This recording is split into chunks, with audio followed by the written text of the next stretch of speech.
3 self-limiting beliefs that are holding you back from achieving success. The things you believe about yourself and about the world are ultimately what will define how you think about yourself and how you act. Beliefs determine thoughts, and thoughts determine behavior.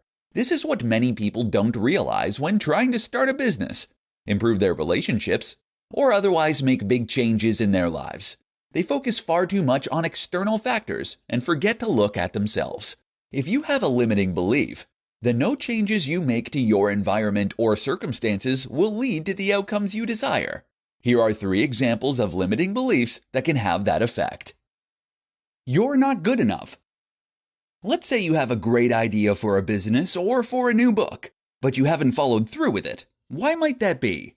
For many people, it's down to the belief that they aren't good enough to succeed. And with that belief, they find it better simply not to try. The same thing can hold you back in a relationship if you think you're not good enough for someone. The truth is that you most likely are far more talented and capable than you give yourself credit for. Everything needs to be perfect. There is another common belief that can prevent many people from doing their best work. You will see this in particular with people who have created something that they plan to share with the world or sell. Very often, they will keep on working on their creation for years and years before abandoning it. Why? Because they are perfectionists, and they want to make their project perfect before releasing it. The problem?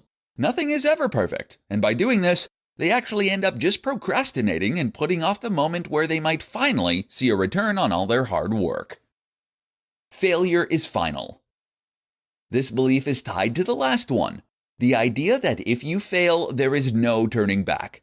This prevents people from taking chances, because they are so afraid of the consequences of getting something wrong. The truth, though, is that in dating, in health, in business, and in creative endeavors, you don't fail until you stop trying. Each failure is really just a lesson, allowing you to come back stronger and do better next time.